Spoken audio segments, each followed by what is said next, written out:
Ladies and gentleman, ನೆಲ ಜಲ ಭಾಷೆಗಾಗಿ ಪ್ರಾಮಾಣಿಕ ಪತ್ರಿಕೋದ್ಯಮ. ನೀವು ನೋಡ್ತಾ ಇದ್ದೀರಾ ಫೋಕಸ್ ಟಿವಿ. ಎಸ್ ವೀಕ್ಷಕರೇ, ಪ್ರತಿದಿನದ ಪ್ರಚಲಿತ ವಿಚಾರಗಳನ್ನು ತೆಗೆದುಕೊಂಡು ಆ ವಿಷಯಗಳ ಹಿಂದಿನ ಒಳ ಹೊರಗನ್ನ ವಿವರಣಾತ್ಮಕವಾಗಿ ಅದರ ಒಳನೋಟಗಳನ್ನು ನಿಮ್ಮ ಮುಂದೆ ಇಡುವಂತಹ ವಿಶೇಷ ಸಂಚಿಕೆ ಎಕ್ಸ್ಪ್ಲೈನರ್. ನಾನು ಹಬೀಬ್ ದಂಡಿ. ಎಸ್ ವೀಕ್ಷಕರೇ, ಇವತ್ತಿನ ನಮ್ಮ ವಿಷಯ ಮತ್ತು ವಿಚಾರ ಇಡೀ ಕರ್ನಾಟಕದ ಪ್ರಜ್ಞಾವಂತರು ತಲೆ ತಗ್ಗಿಸುವಂಥದ್ದು. ಅಂದ್ರೆ ನಾವು ಯಾರನ್ನ ನಮ್ಮ ಸಾಮಾಜಿಕ ನಾಯಕರು ಅಂತ ಆರಿಸಿ ಕಳಿಸಿದ್ವೋ ಅವರ ಮಾತು, ಕೃತಿ, ಭಾಷೆಯನ್ನ ಕೇಳಿ ಇಂಥವ್ರನ್ನ ನಾವು ಆರಿಸಿದ್ವಾ ಅನ್ನುವಂಥ ಪಶ್ಚಾತ್ತಾಪ ಪಡುವಂಥದ್ದು. ಇವರ ಮಾತುಗಳನ್ನ ಕೇಳ್ತಾ ಇದ್ರೆ ಛೀ, ಥೂ, ಅಬ್ಬಬ್ಬಾ, ಕಿವಿಯಿಂದ ಕೇಳಕ್ಕಾಗಲ್ಲ ಅಂತ ಉದ್ಗಾರವನ್ನ ತೆಗೆಯುವಂಥ ಪರಿಸ್ಥಿತಿಗೆ ನಾವು ಬಂದಿದ್ದೇವೆ.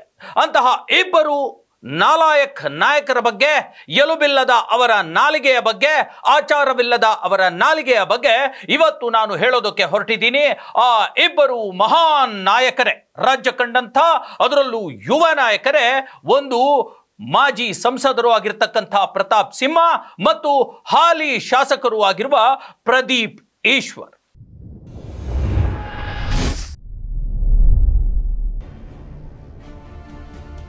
ನಮ್ಮಪ್ಪ ಏನಾದ್ರೂ ಕೂಡ ಅವ್ರ ಪ್ರಾಯದಲ್ಲಿ ಚಿಕ್ಕಬಳ್ಳಾಪುರದ ಕಡೆ ಹೋಗಿದ್ರೆ ನಮ್ಮ ಅಪ್ಪನ ಬಗ್ಗೆ ನನಗೆ ಕ್ಲಾರಿಟಿ ಇದೆ. ಮುಳ್ಳಂದಿ ಮುಖ ಇರುವಂತಹ ನೀಚ ನಮ್ ತಂದೆ ನಿಮ್ ಊರಿಗೆ ಬರ್ಲಿಲ್ಲ ಅಂತ ಬೇಜಾರ? ನಿನಗೇನ್ ಬರಗಾಲ ಗುರು, ಕತ್ತಲ್ ನನ್ನನ್ನು ಹುಡುಕ್ತಾ ಇದೀಯಾ? ಎಸ್ ವೀಕ್ಷಕರೇ, ನಾನು ಈ ಇಬ್ಬರ ಹೆಸರನ್ನ ತೆಗೆದುಕೊಂಡ ತಕ್ಷಣ ನಿಮ್ಮ ಕಣ್ಣ ಎದುರು, ನಿಮ್ಮ ಚಿತ್ತದಲ್ಲಿ ಒಂದು ರೀತಿಯ ಪಿಕ್ಚರ್ ಈಗಾಗಲೇ ಮೂಡಿರಬಹುದು. ಕಳೆದ ಕೆಲವು ದಿನಗಳಿಂದ ನಾವು ಇವರನ್ನ ಗಮನಿಸ್ತಾ ಬಂದ್ರೆ ಈ ನಾಯಕರು ಸಾಮಾಜಿಕ ಸೇವೆ ಮತ್ತು ಸಮಾಜ ಸೇವೆಯನ್ನ ಮಾಡ್ತೀವಿ ಅಂತ ಹೊರಟಿರ್ತಕ್ಕಂಥ, ರಾಜಕಾರಣಕ್ಕೆ ಬಂದಿರತಕ್ಕಂಥ, ಪಾಲಿಟಿಕ್ಸ್ ನಲ್ಲಿ ಇರ್ತಕ್ಕಂಥ ಈ ನಾಯಕರು ಬಳಸ್ತಾ ಇರ್ತಕ್ಕಂಥ ಭಾಷೆ, ಛೀ, ಇಂಥದ್ದು ಬಳಸ್ತಾರಾ ಅಂತ ನನ್ನ ಬಾಯಿಂದಲೂ ಅದು ಹೇಳೋದಕ್ಕೆ ನಾಚಿಕೆ ಆಗುತ್ತೆ. ಅದನ್ನ ಶಾರ್ಟ್ ಆಗಿ ಹೇಳೋದಾದ್ರೆ, ಅಮ್ಮ, ಅಪ್ಪ, ಮಗನೇ, ಮುಳ್ಹಂದಿ ಮುಖದವನೇ,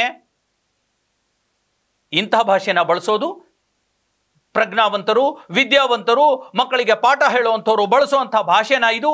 ಈ ಭಾಷೆಯನ್ನ ಕೇಳಿಕೊಂಡು ಸುಮ್ಮನೆ ಕುಳಿತಿರ್ಬೇಕಾಗಿರ್ತಕ್ಕಂಥ ಕರ್ಮ ಈ ಕನ್ನಡಿಗರದ್ದ? ಖಂಡಿತ ಇಲ್ಲ. ಯಾಕೆ ಹೀಗಾಗ್ತಿದೆ ಅನ್ನುವಂಥದ್ದನ್ನು ಕೂಡ ನಾವು ಚರ್ಚೆ ಮಾಡಬೇಕಾಗಿದೆ.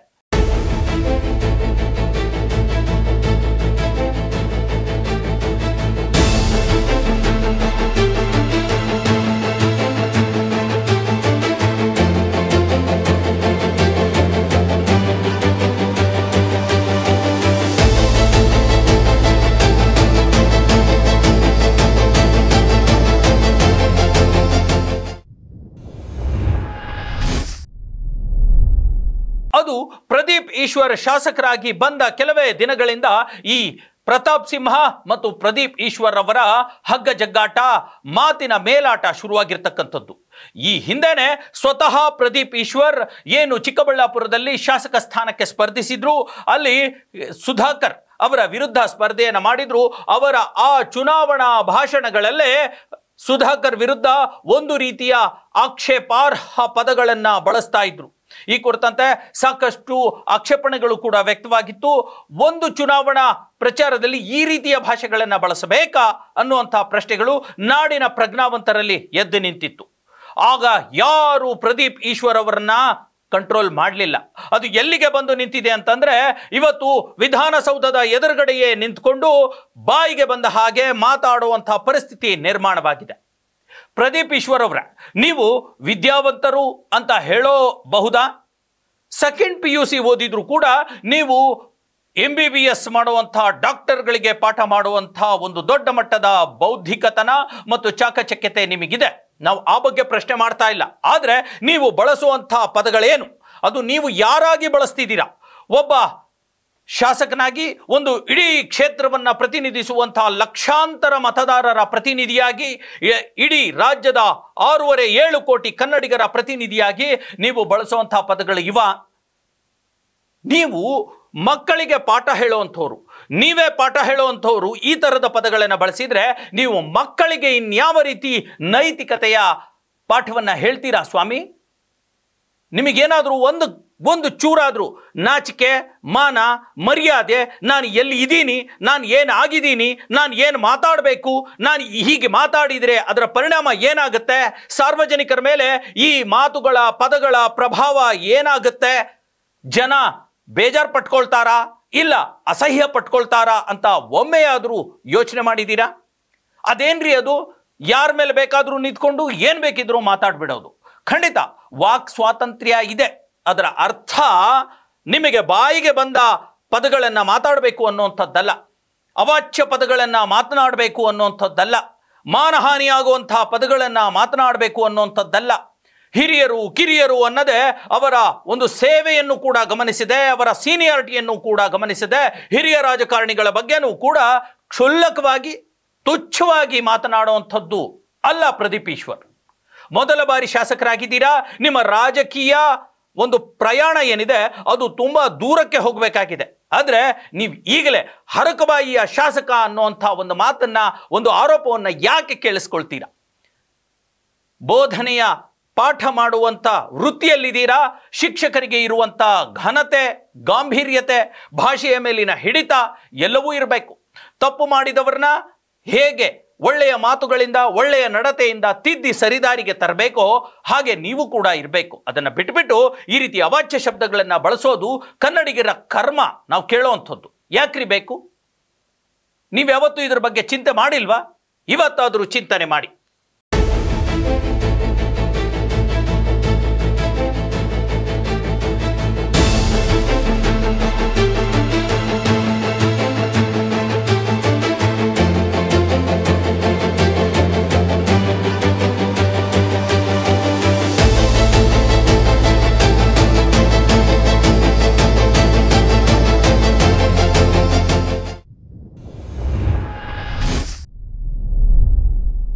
ಎಸ್ ವೀಕ್ಷಕರೇ, ಈಗ ಇನ್ನೊಬ್ಬ ಮಹಾಶಯರ ಬಗ್ಗೆ ನಾವು ಮಾತನಾಡಬೇಕಾಗಿದೆ. ಪ್ರತಾಪ್ ಸಿಂಹ ಅನ್ನುವಂಥ ಹೆಸರಿಟ್ಕೊಂಡಿರ್ತಕ್ಕಂಥ ಈ ಮಹಾಶಯರು 2 ಬಾರಿ ರಾಜ್ಯದ ಸಂಸದರಾಗಿದ್ದರು. 2 ಬಾರಿ ಸಂಸತ್ಗೆ ಹೋಗಿ ರಾಜ್ಯದ ಘನತೆಯನ್ನ, ರಾಜ್ಯದ ಸಮಸ್ಯೆಗಳನ್ನ, ರಾಜ್ಯದ ಕುಂದುಕೊರತೆಗಳನ್ನು ಅದೆಷ್ಟರ ಮಟ್ಟಿಗೆ ನಿಂತ್ಕೊಂಡು ವಾದ ಮಾಡಿದ್ರು, ಎಷ್ಟರ ಮಟ್ಟಿಗೆ ರಾಜ್ಯಕ್ಕಾಗಿರ್ತಕ್ಕಂಥ ಅನ್ಯಾಯದ ವಿರುದ್ಧ ತಮ್ಮ ಧ್ವನಿಯನ್ನ ಎತ್ತಿದ್ರು, ಆ ದೇವರೇ ಬಲ್ಲ. ರಾಜ್ಯದ ಜನರು ಕೂಡ ಇದನ್ನ ಗಮನಿಸಿದ್ದಾರೆ. ಕಳೆದ ಸಂಸತ್ ಚುನಾವಣೆಯಲ್ಲಿ ಪ್ರತಾಪ್ ಸಿಂಹ ಅವರಿಗೆ ಟಿಕೆಟ್ ಕೊಡಲಾಗಲಿಲ್ಲ. ಅದಕ್ಕೆ ಕಾರಣ ಯಾರು? ಬಿಜೆಪಿ ಪಕ್ಷವ? ಬಿಜೆಪಿ ಹೈಕಮಾಂಡ? ಖಂಡಿತ ಅಲ್ಲ. ಪ್ರತಾಪ್ ಸಿಂಹಗೆ ಒಂದು ವೇಳೆ ಸಂಸತ್ ಸ್ಥಾನಕ್ಕೆ ಟಿಕೆಟ್ ಕೈತಪ್ಪಿ ಅದು ಯದುವೀರ್ ಒಡೆಯರ್ ಅವರಿಗೆ ಸಿಕ್ಕಿದ್ರೆ ಅದಕ್ಕೆ ಕಾರಣ ಸ್ವತಃ ಪ್ರತಾಪ್ ಸಿಂಹ ಹೊರತು ಇನ್ಯಾರೂ ಅಲ್ಲ. ಅವರು ಬೆಳೆಸ್ಕೊಂಡಿರ್ತಕ್ಕಂಥ ಇಮೇಜ್, ಅವರು ಮಾಡಿರ್ತಕ್ಕಂಥ ಸಾಮಾಜಿಕ ಕಾರ್ಯಕ್ರಮ, ಅವರು ಮಾಡಿರ್ತಕ್ಕಂಥ ಪ್ರಗತಿಪರ ಕೆಲಸಗಳು, ಅಥವಾ ಒಟ್ಟಾರೆ ತಾವು ಪಕ್ಷದಲ್ಲಿ ಗುರುತಿಸ್ಕೊಂಡಿರ್ತಕ್ಕಂಥ ಒಂದು ವ್ಯಕ್ತಿತ್ವ ಏನಿದೆಯಲ್ಲ ಅದು ಬಹಳ ಮುಖ್ಯವೂ ಆಗುತ್ತೆ. ಯಾಕಂದ್ರೆ ಯಾವುದೇ ಪಕ್ಷಕ್ಕೆ ಟಿಕೆಟ್ ಕೊಡುವಾಗ ವ್ಯಕ್ತಿಯ ವ್ಯಕ್ತಿತ್ವವನ್ನು ಕೂಡ ಗಮನ ಹರಿಸುತ್ತೆ. ಯಾಕಂದ್ರೆ ಆ ವ್ಯಕ್ತಿತ್ವ ಒಂದು ವೇಳೆ ಮಾರಕವಾಗಿದ್ರೆ ಅದು ಪಕ್ಷಕ್ಕೂ ಮಾರಕ ಆಗುತ್ತೆ ಅನ್ನುವಂಥದ್ದು. ನಿಮಗೆ ಟಿಕೆಟ್ ಸಿಗದೇ ಇರುವಂಥ ಹಲವಾರು ಕಾರಣಗಳಲ್ಲಿ ಇದು ಪ್ರಮುಖ ಕಾರಣ. ಪ್ರತಾಪ್ ಸಿಂಹ, ಮಾಜಿ ಸಂಸದ ಪ್ರತಾಪ್ ಸಿಂಹ ಅವರೇ, ತಾವು 2 ಬಾರಿ ಸಂಸದರಾಗಿದ್ದವರು ಅಲ್ವಾ? ನೀವು ಯಾವ ರಾಜ್ಯವನ್ನು ಪ್ರತಿನಿಧಿಸ್ತೀರಾ? ಕರ್ನಾಟಕ ರಾಜ್ಯವನ್ನ. ಕರ್ನಾಟಕದ ಹಿರಿಮೆ ಏನು, ಕನ್ನಡದ ಹಿರಿಮೆ ಏನು, ಗರಿಮೆ ಏನು ತಮಗೆ ಗೊತ್ತಿಲ್ಲದೆ ಇರಲಾರದು. ಯಾಕಂದ್ರೆ ಪತ್ರಕರ್ತರಾಗಿಯೂ ಕೂಡ ತಾವು ಸೇವೆ ಸಲ್ಲಿಸಿರ್ತಕ್ಕಂಥವ್ರು. ಅದು ಯಾವ ಸೀಮೆ ಪತ್ರಕರ್ತತನ ಮಾಡಿದ್ರಿ ಸ್ವಾಮಿ? ರಾಜ್ಯದಲ್ಲಿ 8 ಜ್ಞಾನಪೀಠ ಪ್ರಶಸ್ತಿ ಪುರಸ್ಕೃತ ಸಾಹಿತಿಗಳಿದ್ದಾರೆ ಅನ್ನುವಂಥ ಹೆಮ್ಮೆ ನಮ್ಮದು. ಇಂತಹ ಮೇರು ಸಾಹಿತಿಗಳಿರ್ತಕ್ಕಂಥ, ಮೇರು ಕಲಾವಿದರಿರ್ತಕ್ಕಂಥ, ಮೇರು ವ್ಯಕ್ತಿತ್ವವುಳ್ಳ ಕನ್ನಡ ಸಾಹಿತ್ಯ ಪರಂಪರೆ, ನೆಲ ಜಲ ಭಾಷೆ ಇರ್ತಕ್ಕಂಥ ಒಂದು ರಾಜ್ಯದಲ್ಲಿ ಬಾಯಿಗೆ ಬಂದಾಗ ಮಾತಾಡ್ತೀರಲ್ರಿ.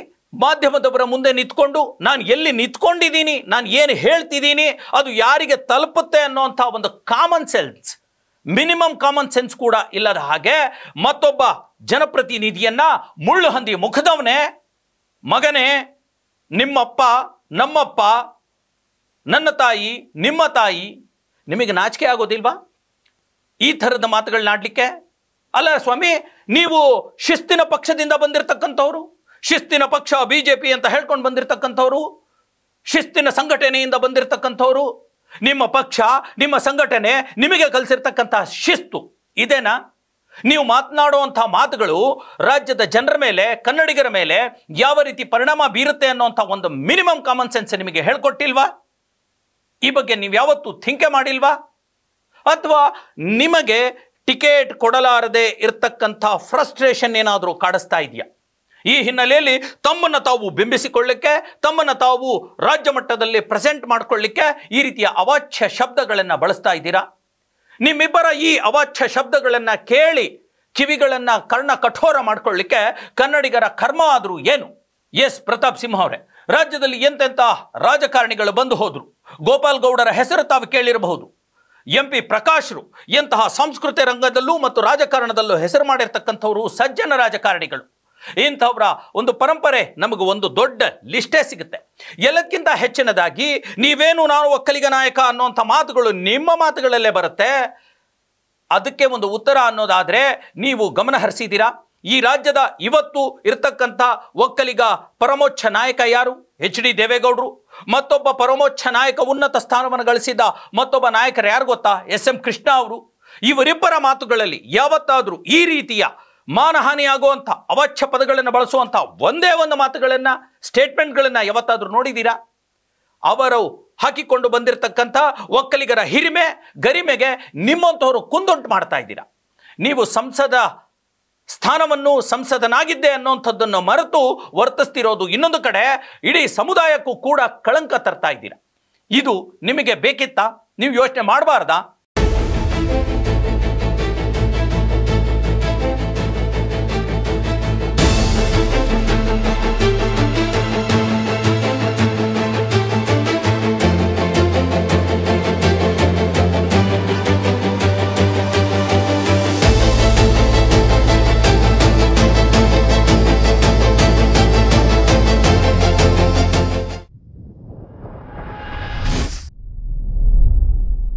ಪ್ರತಾಪ್ ಸಿಂಹ ಅವರೇ, ನಿಮ್ಮ ಮಾತಿಗೆ, ನಿಮ್ಮ ನಾಲಿಗೆಗೆ ಲಂಗು ಲಗಾಮೆ ಇಲ್ಲ ಅಂತ ಅನ್ನಿಸ್ತಾ ಇದೆ. ಯಾವುದೇ ವಿಚಾರ ಬರಲಿ, ಯಾವುದೇ ವಿಷಯ ಬರಲಿ, ಬಾಯಿಗೆ ಬಂದ ಹಾಗೆ ಮಾತನಾಡೋದು. ಅದು ಭಾನು ಮುಷ್ತಾಕ್ರಿಂದ ಹಿಡಿದು ಸಿದ್ದರಾಮಯ್ಯನವರವರೆಗೂ, ಕೆಲವೊಮ್ಮೆ BJP ಜೊತೆ ಹೊಂದಾಣಿಕೆ ಆಗದೇ ಇದ್ದಂಥ ಸಂದರ್ಭದಲ್ಲಿ JDS ನಾಯಕರ ಬಗ್ಗೆ, ಕಾಂಗ್ರೆಸ್ ನಾಯಕರ ಬಗ್ಗೆ ಈ ರೀತಿ ಒಂದು ರೀತಿಯ ವೈಯಕ್ತಿಕ ಟೀಕೆಗಳನ್ನು ಮಾಡ್ತಿರಲ್ಲ. ಇದು ಎಂಥ ಒಂದು ಸಂಸ್ಕೃತಿಯನ್ನು ಕಲ್ತ್ಕೊಂಡಿದ್ದೀರಿ ನೀವು ಅನ್ನೋವಂಥದ್ದು ಕೂಡ ಪ್ರಶ್ನೆ ಹುಟ್ಕೊಳ್ಳುತ್ತೆ. ನಿಮ್ಮದೇ ಒಂದು ದೊಡ್ಡ ನಿಮಗೆ ಪಶ್ಚಾತ್ತಾಪವಿದೆ, ಅಥವಾ ನಿಮಗೆ ಒಂದು ಪಾಠ ಕಲಿಸಲಾಗಿದೆ. ಆ ಪಾಠವನ್ನು ಕಲಿಸಿರೋರು ಯಾರು ಗೊತ್ತಾ? ಪ್ರಕಾಶ್ ರೈ. ನಾನು ಈ ಹೆಸರನ್ನು ಹೇಳಿದ ತಕ್ಷಣ ನೀವು ಈಗ ಎಚ್ಚೆತ್ಕೋಬಹುದು. ಪ್ರಕಾಶ್ ರೈ ಅಥವಾ ಚಿತ್ರನಟರು ಆಗಿರ್ತಕ್ಕಂಥ ಪ್ರಕಾಶ್ ರಾಜ್, ನಿಮ್ಮ ಒಂದು ಎಲುಬಿಲ್ಲದ ನಾಲಿಗೆಯ ಮಾತಿನ ಒಂದೇ ಒಂದು ಮಾತಿಗೆ ಅವರು ನಿಮ್ಮ ಮೇಲೆ ಡೆಫರ್ಮೇಷನ್ ಕೇಸ್ ಹಾಕಿದ್ರು, ಮಾನನಷ್ಟ ಮೊಕದ್ದಮೆಯನ್ನು ಹೂಡಿದ್ರು. ನಿಮ್ಮ ವಿರುದ್ಧ ₹1 ಮಾನನಷ್ಟ ಮೊಕದ್ದಮೆಯನ್ನು ಹೂಡಿದ್ರು. ಆ ಒಂದು ಪ್ರಕರಣದಲ್ಲಿ ನಿಮಗೆ ಸೋಲಾಯಿತು, ಪ್ರಕಾಶ್ ರೈ ಗೆದ್ರು ಆ ಒಂದು ಕೇಸನ್ನು. ಅದರ ನಂತರ ಪ್ರಕಾಶ್ ರಾಯ್ ಹೇಳಿರ್ತಕ್ಕಂಥ ಮಾತು ಮತ್ತು ನೀವು ಆಡಿರ್ತಕ್ಕಂಥ ಒಂದು ಕ್ಷಮೆ ಇದೆಯಲ್ಲ, ಇವತ್ತಿಗೂ ರಾಜ್ಯದ ಜನರ ಎದುರುಗಡೆ ಇದೆ. ಪ್ರಕಾಶ್ ರೈ ಹೇಳಿದ್ದು, ಯಾಕೆ ₹1 ನೀವು ಮಾನನಷ್ಟವನ್ನಷ್ಟೇ ಹಾಕಿದ್ರಿ, ₹1 ಕೋಟಿ ಹಾಕಬಹುದಾಗಿತ್ತಲ್ಲ ಅನ್ನೋಂಥ ಮಾಧ್ಯಮದವರ ಪ್ರಶ್ನೆಗೆ ಪ್ರಕಾಶ್ ರೈ ಹೇಳಿದ್ದು ಏನು ಗೊತ್ತಾ? ಪ್ರತಾಪ್ ಸಿಂಹ ಅವರ ಮಾನಕ್ಕೆ ಇರುವಂಥ, ಅವರಿಗೆ ಇರುವಂಥ ಬೆಲೆ ಕೇವಲ ₹1 ಅಷ್ಟೇ, ಅದಕ್ಕಿಂತ ಜಾಸ್ತಿ ಅಲ್ಲ ಅನ್ನೋಂಥ ಮಾತನ್ನು ಹೇಳಿ ನಿಮ್ಮ ಇಡೀ ವ್ಯಕ್ತಿತ್ವಕ್ಕೆ ತಪರಾಕಿಯನ್ನು ಹಾಕಿದರು. ಇದನ್ನು ನೀವು ನೆನೆಸ್ಕೋಬಾರ್ದಾ? ಇಷ್ಟಾದರೂ ಕೂಡ ನಿಮ್ಮ ಸಾರ್ವಜನಿಕ ವರ್ತನೆ, ಮಾತು, ಕೃತಿ ಯಾಕೆ ಇವತ್ತಿಗೂ ಅದು ಕಂಟ್ರೋಲಿಗೆ ಬರ್ತಾ ಇಲ್ಲ? ಮತ್ತೊಂದು ಪ್ರಶ್ನೆಯನ್ನು ಕೂಡ ಹುಟ್ಟುತ್ತೆ. ಶಿಸ್ತಿನ ಪಕ್ಷವಾಗಿರ್ತಕ್ಕಂಥ BJPಯಲ್ಲಿ ಶಿಸ್ತು ಅಂತ ಹೇಳೋಂಥ ಸಾಕಷ್ಟು ನಾಯಕರಿದ್ದಾರೆ. ಅವರೆಲ್ಲರೂ ಯಾಕೆ ಸುಮ್ಮನೆ ಕೂತಿದ್ದಾರೆ? ನಿಮ್ಗೆ ಯಾರು ಬುದ್ಧಿ ಹೇಳ್ತಾ ಇಲ್ವಾ ಅನ್ನೋಂಥ ಪ್ರಶ್ನೆ ಹುಟ್ಕೊಳ್ತಾ ಇಲ್ವಾ? ಅಥವಾ ಅವರು ಬುದ್ಧಿ ಹೇಳಿದ್ರು ತಾವು ಅದು ಯಾವುದನ್ನು ಗಣನೆಗೆ ತೆಗೆದುಕೊಳ್ಳದೆ ಡೋಂಟ್ ಕೇರ್ ಅಂತ ಮಾಡಿ ತಮಗೆ ಬಾಯಿಗೆ ಬಂದ ಹಾಗೆ ಮಾತನಾಡ್ತಿದ್ದೀರಾ? ಇದು ಯಾವಾಗ ಕಂಟ್ರೋಲ್ ಆಗಬೇಕು? ನಮ್ಮಪ್ಪ ಏನಾದ್ರೂ ಕೂಡ ಅವ್ರ ಪ್ರಾಯದಲ್ಲಿ ಚಿಕ್ಕಬಳ್ಳಾಪುರದ ಕಡೆ ಹೋಗಿದ್ರೆ, ನಮ್ಮ ಅಪ್ಪನ ಬಗ್ಗೆ ನನಗೆ ಕ್ಲಾರಿಟಿ ಇದೆ. ಮುಳ್ಳಂದಿ ಮುಖ ಇರುವಂತಹ ನೀಚ ನಮ್ಮ ತಂದೆ ನಿಮ್ಮ ಊರಿಗೆ ಬರಲಿಲ್ಲ ಅಂತ ಬೇಜಾರ? ನಿನಗೇನು ಬರಗಾಲ ಗುರು, ಕತ್ತಲ್ ನನ್ನ ನೋಡ್ತಾ ಇದೆಯಾ?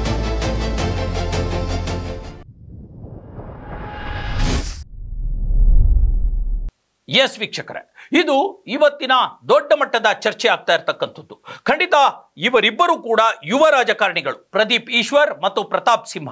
ಮುಂದೆ ದೊಡ್ಡ ಮಟ್ಟದ ರಾಜಕಾರಣದ ಭವಿಷ್ಯವನ್ನ ಇಟ್ಕೊಂಡಿರ್ತಕ್ಕಂಥವ್ರು. ಆದರೆ ಇವರು ಆಡ್ತಿರುವ ಮಾತುಗಳನ್ನು ನೋಡಿದ್ರೆ ಇವರು ಲಾಂಗ್ ರನ್ ಮಾಡ್ತಾರಾ ಅನ್ನೋಂಥ ಪ್ರಶ್ನೆ ಎದ್ದು ನಿಂತಿದೆ. ಆಶ್ಚರ್ಯ ಅಂದ್ರೆ ಕಾಂಗ್ರೆಸ್ನಲ್ಲೂ ಕೂಡ ಬಹಳ ಸಂಭಾವಿತ ಸಜ್ಜನ ಹಿರಿಯ ರಾಜಕಾರಣಿಗಳು ಈಗಲೂ ಇದ್ದಾರೆ.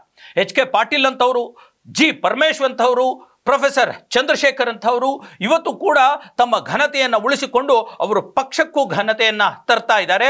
ಅದೇ ತರಹ ಬಿಜೆಪಿ ಪಕ್ಷದಲ್ಲೂ ಸಾಕಷ್ಟು ಜನ ಹಿರಿಯ ರಾಜಕಾರಣಿಗಳಿದ್ದಾರೆ, ಅಬದ್ಧವನ್ನ ನುಡಿಯದ ರಾಜಕಾರಣಿಗಳಿದ್ದಾರೆ. ಆದರೂ ಇವರಿಬ್ಬರನ್ನ ಕಂಟ್ರೋಲ್ ಮಾಡೋಕ್ಕಾಗ್ತಿಲ್ಲ. ಈ ಹಂತದಲ್ಲಿ ಇವರನ್ನ ಕಂಟ್ರೋಲ್ ಮಾಡೋರು ಯಾರು ಅನ್ನೋಂಥ ಪ್ರಶ್ನೆ ಹುಟ್ಟುಕೊಳ್ಳುತ್ತೆ.